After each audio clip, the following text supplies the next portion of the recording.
Any questions about anything at all before we continue on with our discussion of linear transformations?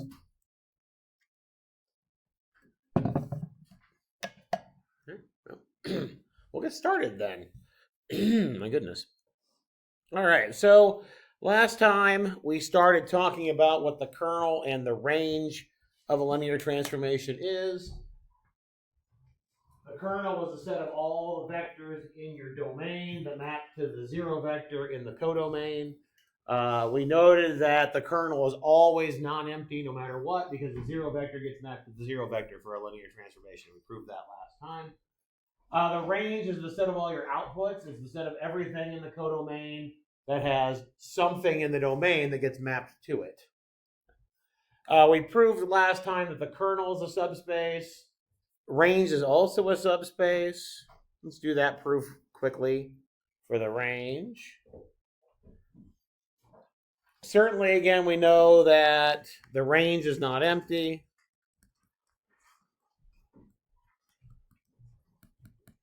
Because what vector is certainly in the range of any linear transformation? The zero vector is, right? We already said that the zero vector maps to the zero vector, so we know that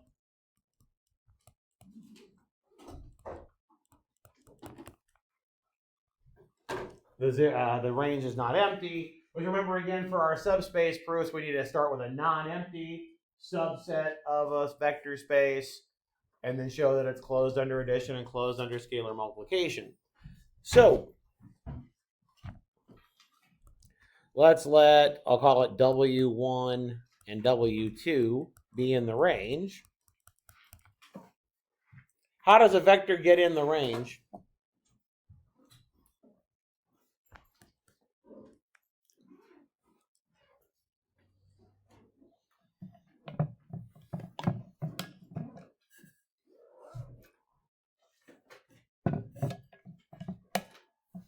How do you end up in the range of any function? Not necessarily with transformations, but any function. How do you end up in the range? What does it mean to be in the range? It's a possible output, right? So that means there have to be inputs that get mapped to those outputs, right? So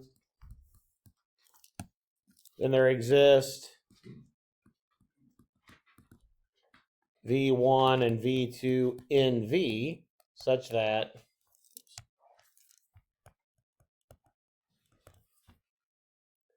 T of V1 equals W1 and T of V2 equals W2. Now again, remember, we're trying to show that this is a subspace. First thing, we're trying to show that it's closed under addition.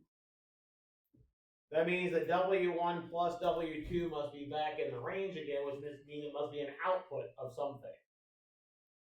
What's a good candidate here for an output, an input that gives us the output W1 plus W2? Yeah, the V1 plus V2, right? So now we see if we do T of V1 plus V2, again, property of linear transformation, what can I do with the sum? Split it, good, yeah, so that's T of V1 plus T of V2.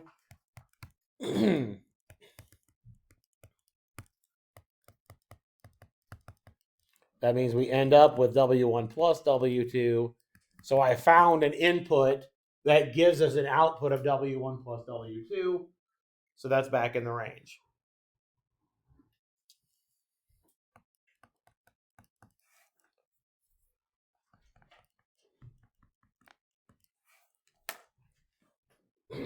We also need to show that it's closed under scalar multiplication.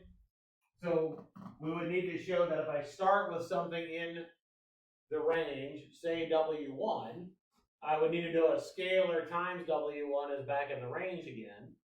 So just like before, what would be a good candidate for an input that maps to the output C times W1?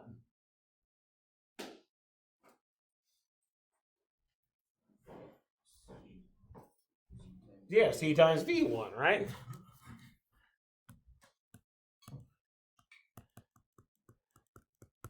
What can you do with the constant with regard to the transformation? Yeah, pull it out in front. And then T of V1 was W1.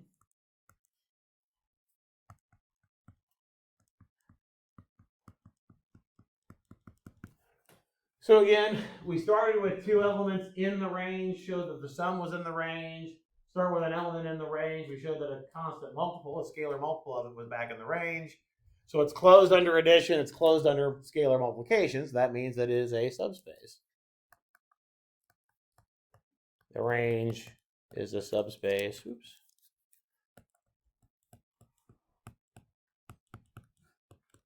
Of which space? By the doesn't matter. It's of W, right? The output space.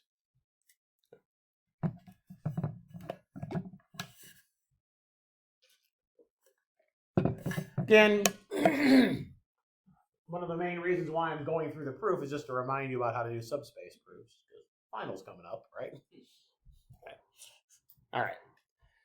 So let's talk about how to find these things. And much like most everything else we've done this semester, we'll find these things through matrices, hopefully. Converting it to a matrix and then using the matrix to help us answer. So let's look at this one first. I don't need a matrix to do the first one. We got the linear transformation from R2 to R2. The first two questions just ask you, are those vectors in the kernel? If you want to check that something's in the kernel, what would you do with those vectors?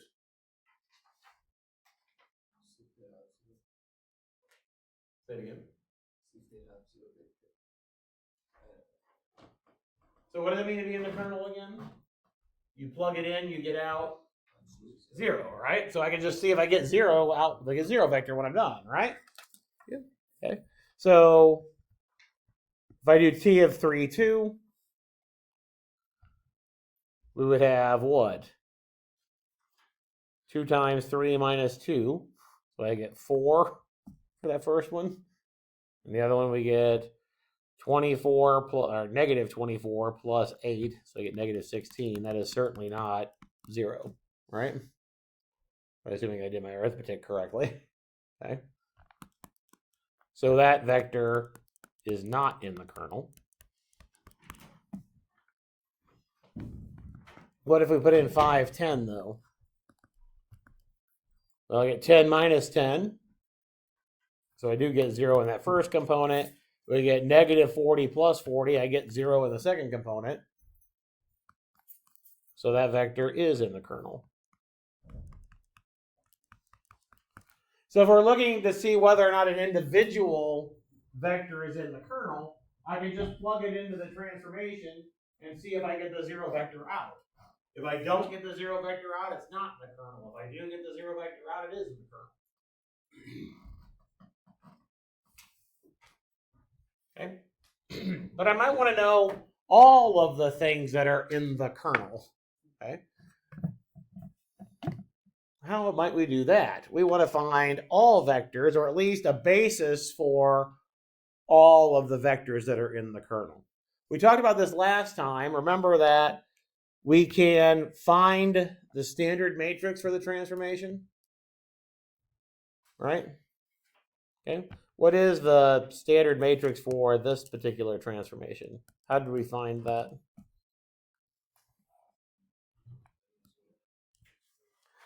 Yeah, you think about what happens when you put in 1, 0, and what happens when you get 0, 1 and put them in columns, right? So essentially your X coefficients go in the columns here. Your Y coefficients go in the column here, right?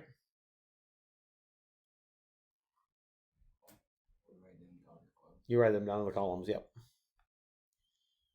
Yeah, most everything we write down as columns, right? It's the one thing that we don't write down as a column is we do the orthogonal complement and they put them in as rows. All right. So again, the idea behind this is that if I take the standard matrix and multiply it by the vector, whatever we have, thinking about it as a column vector, that should give me the same answer as if I did T of X, right? That's the idea. Now, again, we're looking for the kernel. What answer do I want out of this? 0, right? So if I'm looking for the kernel of the transformation, what thing about this matrix am I looking for? It has a name. I'm looking for when this matrix multiplication equals 0. What space associated with that matrix are we looking for? Null space, right? I'm looking for the null space of that matrix. The null space of the standard matrix corresponds to the kernel of the transformation. Okay? So the null space of the transformation, I did not write that very well. The null space of the matrix of the transformation is the same thing as the kernel of the transformation. Well, how did we find null space? What did we do? Yeah, we did the whole solution to the homogeneous system. So what did we do with this matrix? Row reduce, yeah. Right? We row reduce, didn't we? Okay. If I row reduce in this case, I should get 1, negative 1/2 here, and 0, 0 here.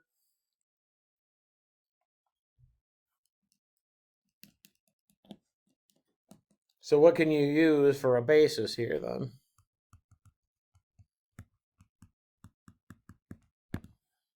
Well, how many free variables do you see? 1. So how many vectors are we going to look for in our basis then? 1, all right? Okay. So if I let this one be t, this will be negative 1/2 t, right? We think about it that way. Your x1 would be negative 1/2, or not negative 1/2, it'd be positive 1/2 t. Right? So what would your basis be then? Or a basis be?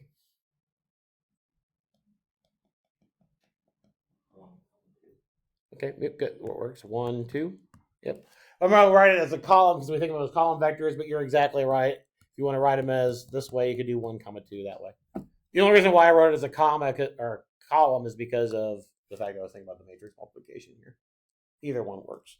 You could have used 1/2 1, right? Any multiple of that, you can plug in anything you want for t. Plugging in 2 for t will get rid of your fractions. So that works. Okay.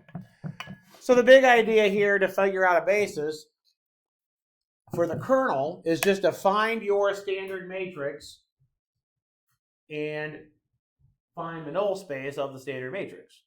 And then the basis for the null space is the same as the basis for the kernel. Yes?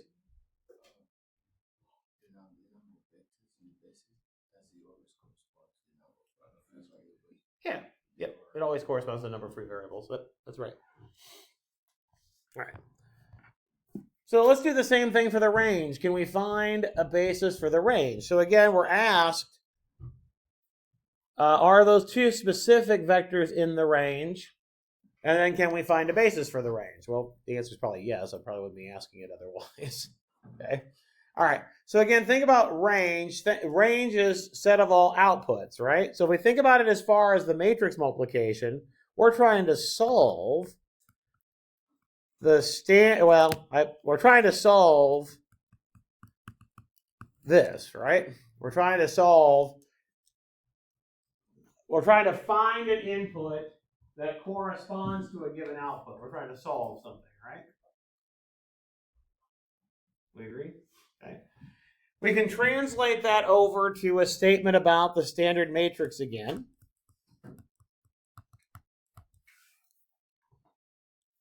So translating it over from function to matrix multiplication, right? Now remember, when we do multiplication for matrices, in general, if I have, I'll write it this way, if I have a column here, and I have a column here, and I have a column here, and I have an x1, x2, all the way out to xn here, what gets multiplied by the x1 all the time? The thing that's in column 1, right? What gets multiplied by the x2 all the time? Column 2 all the way down, right? You end up with x1 times c1 plus x2 times c2 plus xn times cn all the way across, right? That's what we get when we're done. So notice that this product gives me a single vector. Where does that vector, with respect to a space associated with this matrix, where does the answer end up? We got three spaces that are associated with the matrix. We just did null space in the previous example, right? What are the other two that we talked about? Row space and column space. Which one is this one in? Is it in the row space or the column space? Column space, because it's a linear combination of the columns, right? When we do the product, we get something that's in the columns, right? Okay. So what am I looking for over here? I'm trying to figure out if I'm trying to figure out, is it in the range? Really, I'm asking, is it in the column space of the standard matrix? How did we find column space for the standard matrix? What did you do? Yeah, the associated columns with the pivots, right? That was what we did before, wasn't it? Take your standard matrix, row reduce, figure out what columns had pivots, right? We agree? Okay. So let's look at this one. We already row reduced it here, didn't we? Which column had pivot? The first column, right? So what can we use for a basis for the column space? 2, -8, right?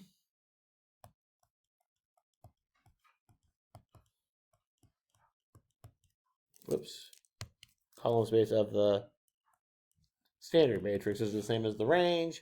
You could use 2, 8. If you wanted to get rid of the common factor, you could do 1, -4, right? Or write it, you can write it horizontally if you want. I don't really care. Right? We go back to the original column. Right? Okay.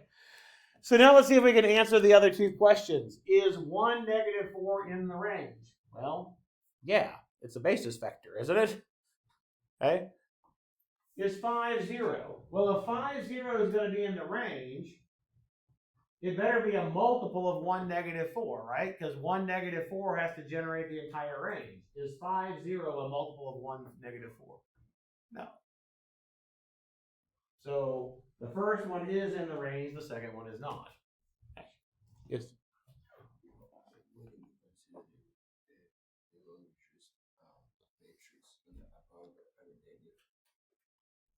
Why did I use the row reduce above? No, it's the same transformation. I had the same standard matrix, so I didn't have to row reduce it again, right? It's literally the same transformation in both parts. Different. We're looking at outputs here. There's not. It's the same transformation, so it's the same standard matrix. The outputs don't affect what the standard matrix is. All right. So the idea here is that I wrote it down earlier, but I'll write it down again. Your column space of your standard matrix of your transformation is the same thing as the range of the transformation. Okay? That's the idea here. Okay? So the techniques that we did previous, when we found a basis for the null space for a matrix, that's now finding the basis for the kernel of the transformation. When we did a basis for a column space, that's now finding the basis for a range. Okay, so it's not really the new concepts as we're talking about transformations, but it's the old stuff that we've already done. All right. So let's do the same thing for this one. I know it's a little bit bigger. I'm not going to worry about the first couple. We'll worry about the first couple of questions after we actually do the basis for the kernel and the range. All right, so what's step 1 here? Whether I'm doing kernel or range, what's step 1? It's a standard matrix. Notice in this case, your transformation goes from R4 to R3. What size is your standard matrix going to have? Goes from R4 to R3. Matrix has what size? It's a 3 by 4, right? It reverses the dimensions, right? Okay. What's the first column going to be? Or first, I don't care. Do first column or first row. Just tell me how you're getting it.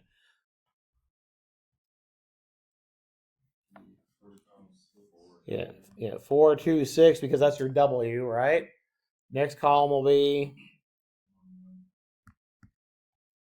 0, good. Your next column will be good. And the final column will be good. But again, the order doesn't really matter as long as you're consistent, right? Okay. W's first, then X's, then Y's, then Z's. You need to be consistent by column, and then you'd also need to make sure you're consistent what you're doing your inputs. All right, so there's our standard matrix. What are we going to do with this? Row reduce it. Looks like a good job for a calculator. I would not expect you to do that by hand by any stretch of the imagination.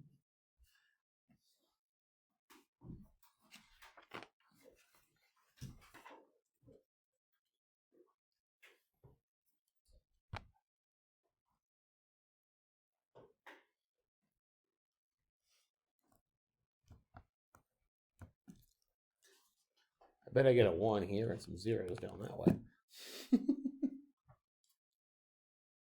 Just betting, but there's going to be a 1 in the upper left-hand corner. So we didn't have to plug our values in to first see if it's in the kernel or not. To see if it's in the kernel or not, that's the most straightforward way to do that, yes. But we could also look at it and see if it's going to be a linear combination of the basis vectors as well. So either way you want to look at it. Did you get that, Grace? Yep, what you got? 1, 0, 0, 0, 1, 0, negative 3 halves, 4, 0, and 0, 0. Okay, cool. Awesome.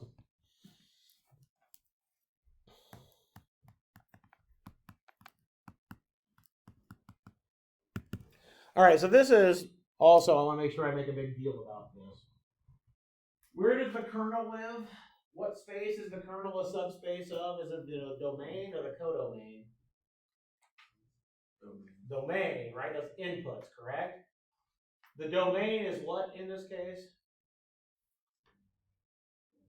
Are 4, right? So your basis vectors need to have 4 components to them, right? Make sure we got them in the right space. What is a basis going to be here? How many vectors are going to be in your basis? How many free variables do we see? Just the 1, right? That's it, isn't it? So you only have 1 vector. What's the 4th component going to be? Let's do that one first. What's the 4th component of your vector going to be?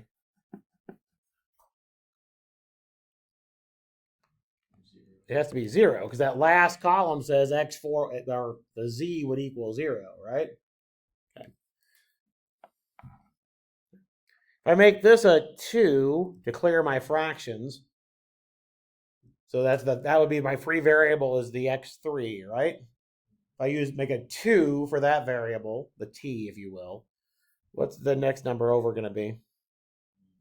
-8, and the next one will be +3, right? Because remember we imagine that there's that augmented 0, 0, 0 here, right? So it's going to flip the signs when you move them to the other side. And if I use a 2 for my t to clear my fractions, I would double each of those.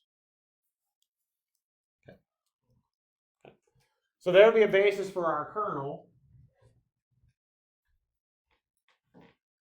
Looking at my basis, and this is why I didn't plug it in. I was going to go back to this. There's only 1 vector in my basis. So I can check to see if this is in the kernel to see if it's a multiple of that. Is that vector up here a multiple of this one?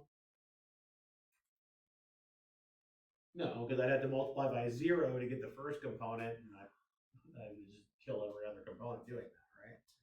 So you can also plug it in and see that you don't get the 0 vector. But in general, I can see that it's not in the kernel because it's not a multiple of that, right? So the answer to this one would be a no. All right. Yes. What? Why the answer is a no? Remember, it would have to be this vector would have to be a multiple of that vector. What would I need to multiply the first component here to get a 0? Just 0. Does 0 times -8 give you -4? No, so it's not a multiple. So it's not in the kernel.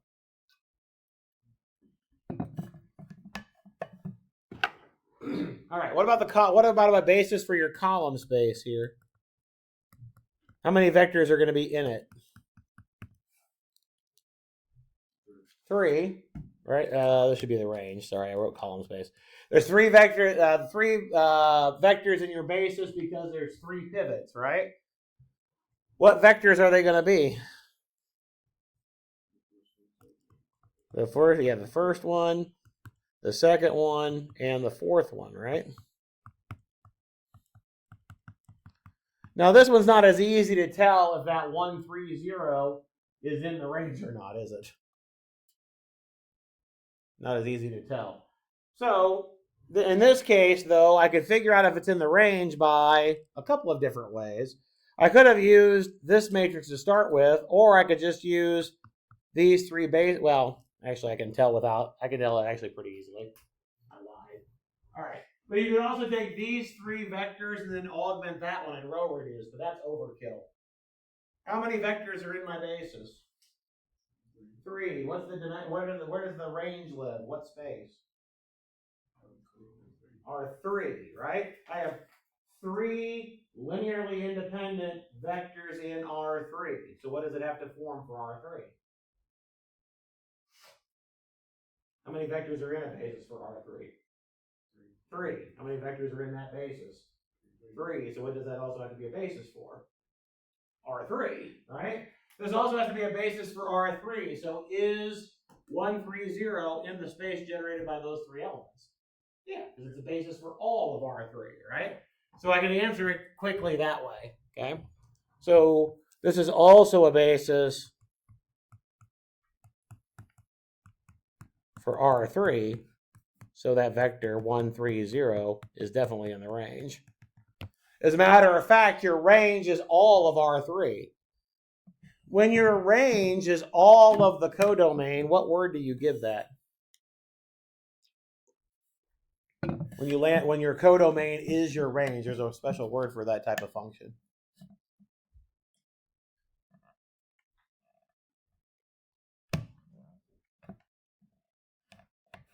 Did I miss anything? With the range? Did we miss anything with the range? Is there anything in the codomain that's not in the range? No. So we don't miss anything. So the range lands onto the codomain. Onto is the word, right? Onto. And that's what it means for a function to be onto. We're going to come back to that in idea in a minute. All right. Let's look at the next example. This idea of using matrices can extend to other types of functions, other types of linear transformation. And we're going to see why here. So this function, this linear transformation is described by plugging in 2x minus 1 into the polynomial and then taking the derivative. That's what that notation means, right? All right. Sorry, say it again. I said it backward. Take the derivative and then plug in 2x minus 1. I said it backward. Take the derivative and evaluate the derivative at 2x minus 1. Okay. All right. I don't think I want to do that all the time and try to figure out what the kernel and the range are. Let's see if we can use a matrix to help. Okay. First, what dimension does P3 have?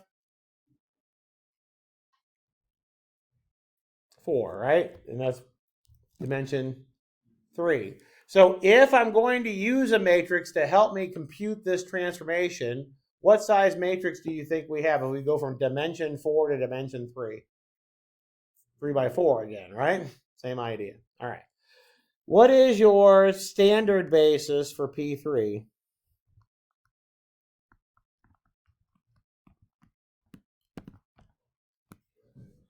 One x squared, and x cubed, right? And your standard basis for P2 would be 1x and x squared. Good. Okay. Those are our standard bases, and the problem says use the standard bases. All right. How did we find our matrix before? When we had from Rn to Rm, we took the standard basis for Rn, plugged it in, and then wrote the columns down when we were done. Same idea here, okay? So let's take our standard basis and plug it into the transformation. What answer do you get when you plug in 1? Remember, again, the transformation is take the derivative and then plug in 2x minus 1. What do you get? What do you get when you take the derivative of that function? When I take the derivative of 1, I get 0. And if I plug in 2x minus 1 into the 0 function, what do I get out? 0. Good. Okay. Oh, I know. I expect you to remember Calc 1. My goodness. What's wrong with me? Derivative of x is 1. Plug in 2x minus 1 into that constant function, you get 1, right? Derivative of x squared, 2x. We're going to plug in 2x minus 1 into that. We'll get 4x minus 2. Okay. Finally, plug in x cubed. Derivative is 3x squared. We got to plug in 2x minus 1. So I need 3 times 2x minus 1 squared. What do we get? 3 times 4x squared minus 4x plus 1. So you get 12x squared minus 12x plus 3. Pardon me. Pardon me, goodness, sorry. All right. Remember again, one of the reasons why we use bases is because, again, once we know what a transformation does to a basis, we know what a transformation does. Because everything in a space can be written as a linear combination of the basis vectors, and we know transformations behave very well with linear combinations. They break up over sums and constants pull out, right? But how do I get this to be a matrix? Okay. Well, let's think about coordinate vectors. Where do these answers live again? In P3 or P2? Where do the answers live? P2, right? Okay. So let's see if we can do the coordinates relative to, I'll call it B prime over here. Let's do the coordinates. Well, what coefficients would you need to use on 1, x, and x squared to get 0? All zeros, right? So the coordinate vector would be 0, 0, 0. Right? We agree? Okay. What would you need to use to get 1? 1, 0, 0. What would you need to use to get 4x minus 2? Good. And finally, the last one would be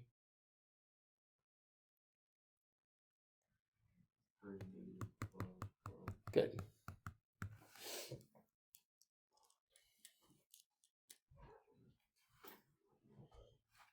Okay, those are the coordinate vectors. Now, we didn't have to do that extra step when we went from Rn to Rm because they were already coordinate vectors given to us, right? With respect to the standard basis. Okay. To create your matrix, what do you think you want to do with those answers?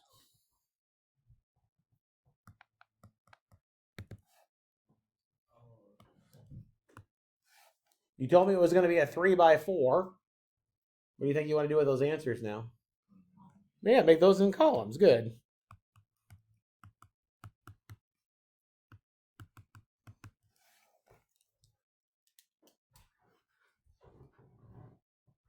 There's our standard matrix for that transformation.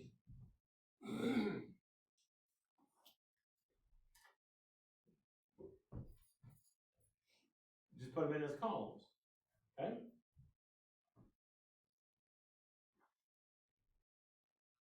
Why is this helpful? And then we'll answer the 2 questions. Why is this more helpful than just doing the problems? Well, what if I asked you to calculate the transformation of, let's say, 5 minus 2x plus 8x squared minus 3x cubed. Think about what you would need to do.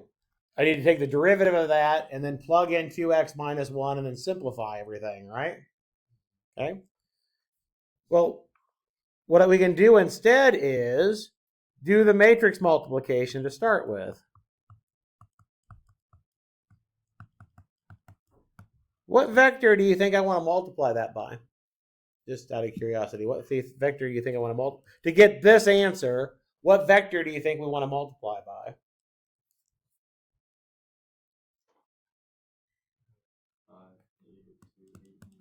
Good. Yeah, the coordinates of the input, right? Remember, these are the coordinates of the outputs that you used that you got from plugging in 1, x squared, and x cubed, right? These are the coordinates with respect to 1, x squared, and x cubed.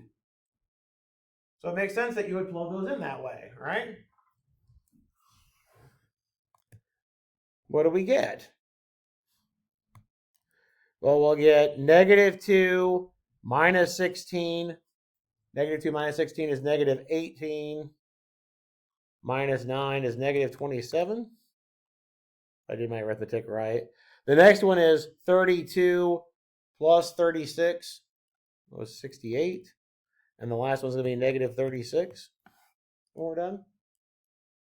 Just multiplying really fast. So what do you think your answer is up here? What function do you get out when you apply the transformation?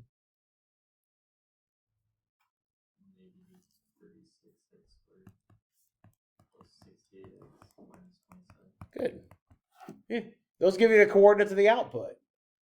If you go through now and take the derivative and plug in 2x minus 1 and simplify everything, you should get that, assuming I did my arithmetic right. That's the whole point of doing this, by the way. I just differentiated and did function composition by doing matrix multiplication. Let me say that again. I differentiated and did a function composition all at the same time by multiplying two matrices together. That's pretty cool from a mathematical perspective. May not be cool from, I don't get any street cred from it, but it's pretty cool from a mathematical perspective. Did I do any calculus? No, I literally did arithmetic and I got a calculus answer. That's pretty cool. Yeah, Doran. Why do we use 5 minus 2x? Why would you do that? Okay, so remember our original basis is this one for the input. So I would need 5 1s minus 2 x's, 8x squareds, and negative 3x cubes. Oh, where did I get this whole thing from? Oh, I just made it up. Oh. I was just showing. I just wanted to show an example of why we cared. I just made it up. Oh, I'm sorry. I didn't mean to confuse about that. It had nothing to do with the problem. I was just showing you why I cared about why the matrix was cool. We'll go back to the problem here in a second. So if you make any number like that would work. Every single time, yeah. Yep. If I do any polynomial now and I want that function, I can do it that way. Yeah. So I can differentiate polynomials through matrix multiplication. As a matter of fact, I can differentiate pretty much any nice function that we talk about through matrix multiplication if I know what the original one is. You can do a product rule through matrix multiplication. Yeah. It's kind of fun. Yeah. How was I getting what? How did I get it? What do you mean? I don't understand what you mean by how I got it.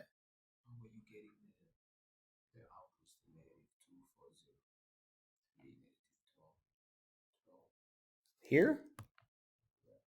I'm applying the transformation to the function, right? The transformation is take the polynomial, take its derivative, and plug in 2x minus 1, right?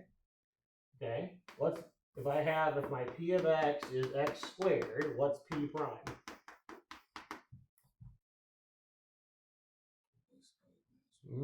The derivative of that. 2x, right? So if I want to plug in 2x minus 1, I have 2 times 2x minus 1, which is 4x minus 2, right? Yeah, okay. This is, well, I need that answer relative to that basis. What do I need to multiply the 1 by to give me minus 2? Negative 2, right? What do I need to multiply the x by to give me 4x? 4, and then already the x squared. That's where the 0 comes from. All right. Let's go back and answer the question now. Basis for the kernel. Okay. I could type it in the calculator and row reduce it, but that's overkill. What's going to happen in this column? What are you going to get there? Get a free variable, aren't I? What's going to happen down this diagonal when you row reduce? What are you going to get? I'm going to get 1s and I'm going to get 0s everywhere else, right?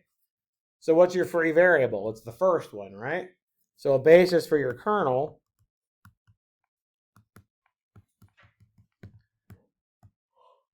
will just be the polynomial 1 in this case, which makes sense, right? Because if I differentiate a constant, what do you get?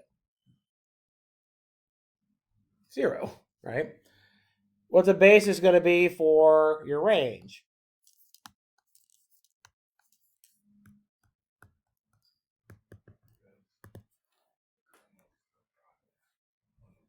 Yeah. The kernels are free variables. So I'll have pivots down each of these so I could use those 3 vectors, right? For the range, which would be 1, negative 2 plus 4x, and 3 minus 12x plus 12x squared. That's what those polynomials would correspond to, right? Okay. What's another thing that would have worked for your basis, by the way, without having to write those down? Well, how many vectors are in your basis? 3. What's the dimension of your codomain? Also 3, right? Which means it was on 2. So what would have also worked for a basis for your range? 1x and x squared. Yep. Okay.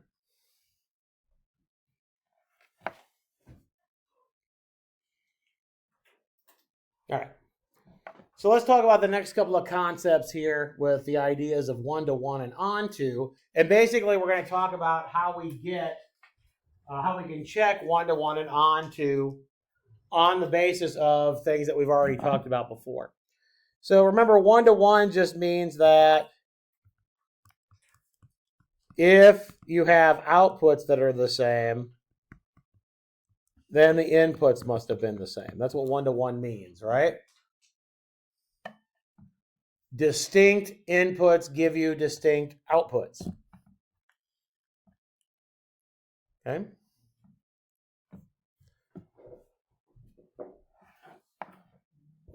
Well, for transformations, we can check one-to-one by just looking at the kernel. What's always in the kernel? The 0 vector, right? So if it's going to be one-to-one, the only thing that can map to the 0 vector is the 0 vector, right? Okay. Why do we know it's one-to-one if we go the other way? Well,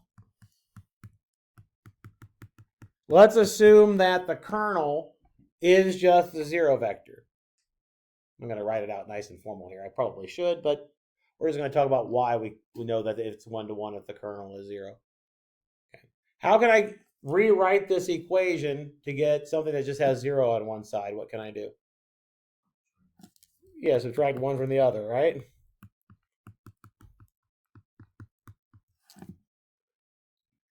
How can I rewrite the left-hand side now?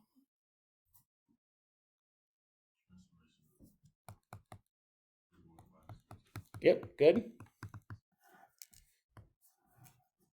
So now I have something that we plugged into the function and got the 0 vector. So where does that mean this thing lives?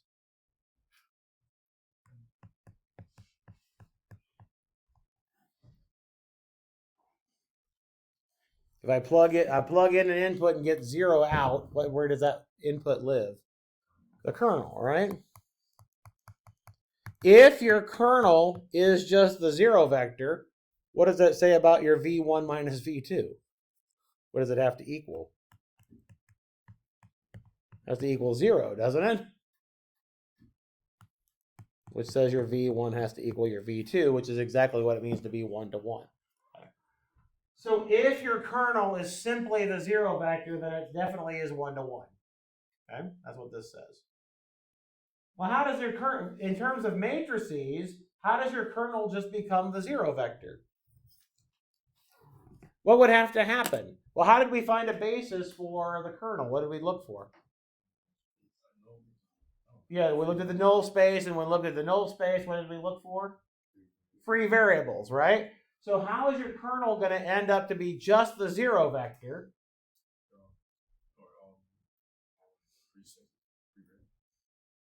It's the other way around. There should be no free variables. It's the other way around. Yeah, there'd be no free variables, right? Okay, so you'd have to have a pivot in every column, right? In order for the transformation to be 1-to-1, when you make your matrix and row reduce, you need to see a pivot in every column, right? What else did we do for a pivot in every column?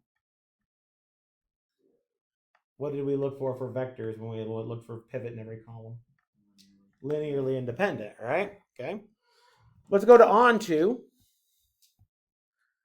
Onto means, I didn't leave much space. I should have left a little more space. If whenever W is in W, there is a V in V such that the transformation applied to V gives you W.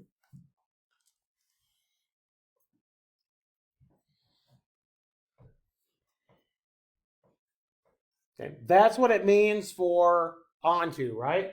No matter what I pick in the codomain, I can find something in the domain that maps to it. That's what onto means, right? That's why we call it onto. The codomain is completely covered by the function, right?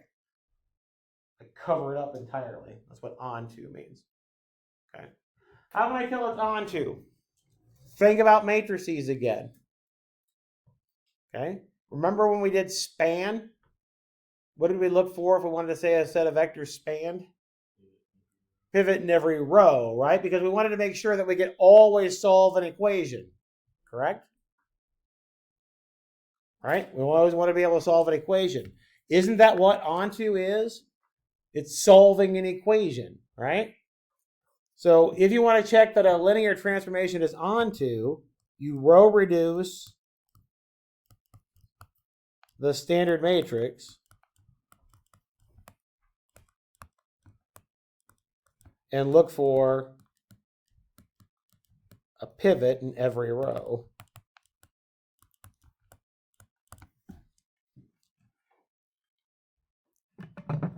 So how is it going to be 1-to-1 and onto in terms of matrices? How could it be 1-to-1 and onto at the same time? What is it going to have to row reduce to? The identity matrix. That sounds familiar, doesn't it? Okay. All right. All right. So just a couple more definitions before we quit here. What do we mean by rank? What do we mean by rank? What do we need for rank for a matrix? Number of pivots when you row reduce, right? Same idea for a linear transformation. Technically, for a linear transformation, the rank of the linear transformation is the dimension of the range of the transformation. But we know that the range is the same as the column space of the standard matrix. Okay? So this is also equal to the number of pivots in the reduced row echelon form of the standard matrix.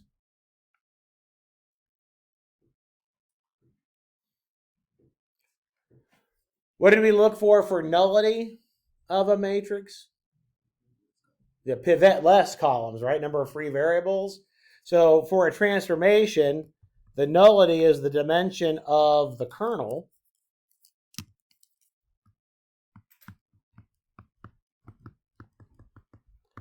Remember, the kernel again is the null space of your standard matrix. So this will be the number of pivot-less columns.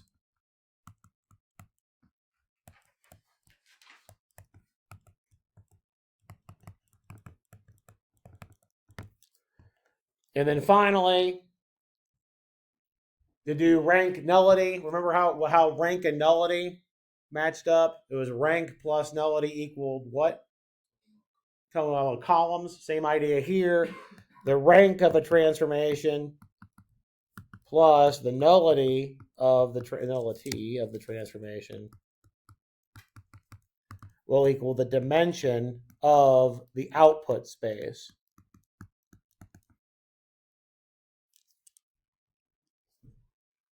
No, that's not right. Dimension of the... It's not right. It's the dimension of the input space. Sorry.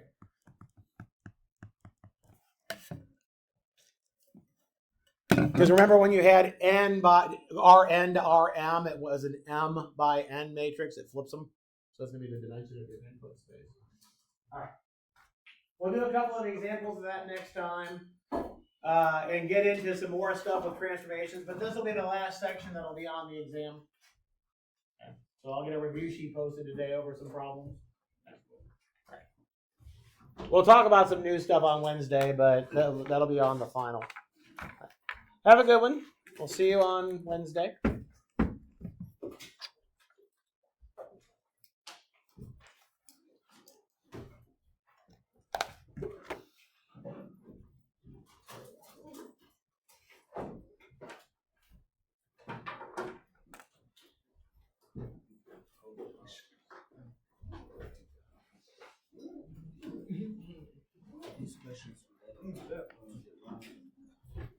The next one?